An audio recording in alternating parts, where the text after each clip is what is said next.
A tún padà wá lẹ́ẹ̀kan sí o. Eléyìí a fẹ́ máa fi gbára wa níyànjú ní orúkọ tèmi ni Princess. Orúkọ channel mi ni Yoruba American Comedy. Comedy ni ká para wa lẹ́rìn ká múnú ara wa dùn. A dẹ̀ máa ń ṣèpolówó ọjà. A máa ń ṣe counseling. A máa ń gbàyàn níyànjú ẹni tó bá ń ronú tó ní problem á bá sọ̀rọ̀ kí problem ẹ̀ kó fi soft kínú ẹ̀ ò dùn. Then a dẹ̀ máa ń ṣe news. Tá bá gbọ́ news lóyìnbó á túmọ̀ sí Yorùbá. Tá bá gbọ́ ti Yorùbá á túmọ̀ sí òyìnbó torí àwọn èèyàn wa tí kò gbọ́ méjèèjì dáadáa. Nǹkan tí mo máa fún yín lẹ́yìn ni àwọn Yorùbá ilẹ̀ wa.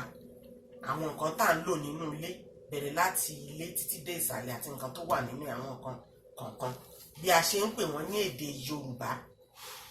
Nígbà tá a bá wọnú ilé lẹ́nu ọ̀nà ó ti bẹ̀rẹ̀ láti ẹnu ọ̀nà. Wọ́n á ní àwọn dọ́ọ̀ kéékèèké yẹn wọ́n máa ń pè wọ́n ní ẹran òjẹlé.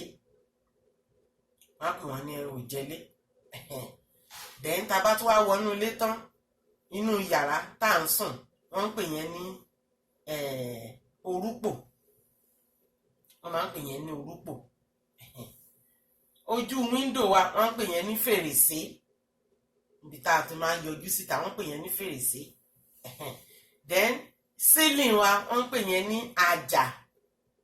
Ìyẹn ceiling bí asbestos wọ́n ń pè yẹn ní àjà. Then páànù tán fi bò gangan yẹn náà ń pè ní òrùlé. Òrùlé. Ibi tá a ti ń dáná tá a máa ń gbé stóòfù sí yẹn náà ń pè ní àdògán. Ojúmọ́ná àdògán. Ara ògì ẹ̀yìn bí wọ́ọ̀ wa báyìí yẹn náà ń pè ní ògiri. Ògiri ni wọ́n ń pè ìyẹn. Àwọn abọ́ tá a fi ń dáná yẹn náà ń pè ní ìsáàsùn torí amọ̀ ni wọ́n fi ṣe wọ́n ìsáàsùn. Then àwọn kíní tá a fi máa ń tan iná tá a fi máa ń tanná sínú iná yẹn náà ń pè ní ògùsọ̀. Àwọn péèlì tá a fi ń pọnmi tá à ń gbé lọ tá à ń gbé bọ̀ yẹn náà ń pè ní bàsíà tàbí abọ́ tó tẹ́jú. Orí tébù tá a ti ń jẹun òun wọ́n ń pè ní táńbìlì. Síbí tá a fi ń jẹun òun wọ́n ń pè ní ìgbákọ náà ń pè yẹn. Àwọn abọ́ tá a fi ń jẹun òun náà fi ń pè ní igbá.